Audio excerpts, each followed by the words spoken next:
Hello, good morning. Yeah, it's a bright day. Sometimes it gets really bright during the day and then at night it gets really cold. We're wondering, the pandemic has practically changed our weather. But it's okay. It's still Fatima's world. Welcome. Been a while. I trust you've been good. Thank you so much for subscribing, for sharing, for listening, for talking back at me. Most importantly, today I will be talking about privacy versus secrecy in marriage. Don't forget, Fatima's world is basically about marriages, homes, restoration of families, and all of that. Is privacy good or bad for your relationship? Some people will say jam question. Anyway, let me say so much privacy can border on secrecy. I must quickly add. Why too little privacy will make you feel engulfed in relationship catastrophobia.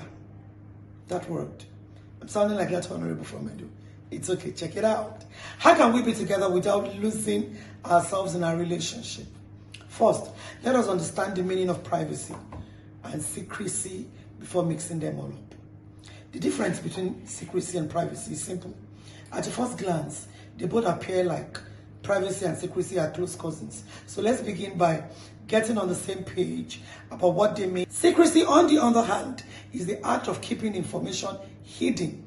So privacy and about being on your own without your own thoughts, your feelings and experiences. Because where privacy is about having a life that you don't share with others, secrecy is about intentionally hiding information.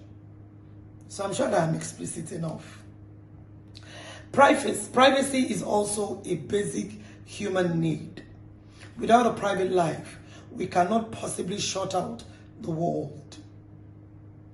We cannot shut out the world.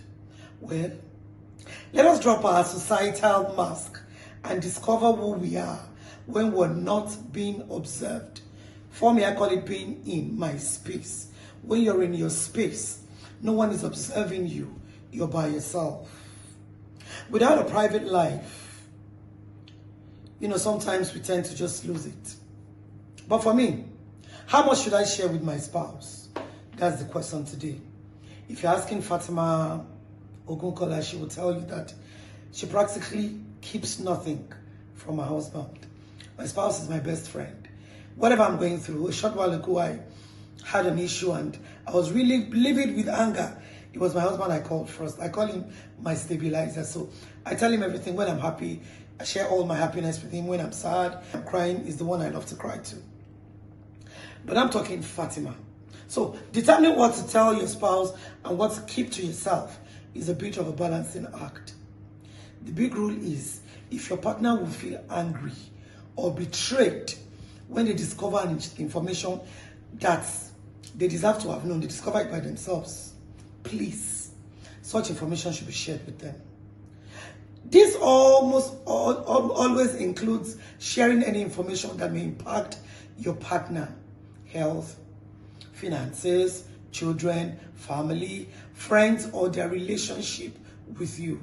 This may include sharing how you were raised, the traumatic experiences you had as a child, and then from maybe your other relationship, your previous relationships, share everything with your spouse. Sharing this thing, when I met my husband, I had given him a brief history of, this is me. So my husband knows, my wife is very sensitive. So even when he wants to make a joke about some things, he's very cautious. So I'm agreeing that when you do this, your husband will be able to understand and have a better perspective of why you're reasoning the way you're reasoning.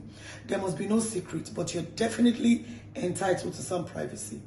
However, if your partner demands access to your private life, you will need to set a boundary.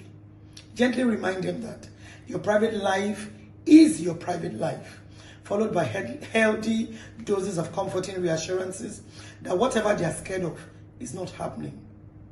Yeah, sometimes you just love your space. You just want to be by yourself, But in marriage, I'm not particularly sure that it's good. But I again, they say, Fatima talks about her husband a lot. Oh yes, because I have to practicalize what I'm talking about. So there are times I tell my husband, darling, I just want to be alone for a while, and he says it's okay. So I think that's okay. The idea here is not to hide anything. but to set a boundary around invasive demands that are driven by fear. In conclusion, I want to say that privacy is essential, but secrecy is not necessary. Practice transparency. If your spouse asks you, answer him honestly. Thank you for watching.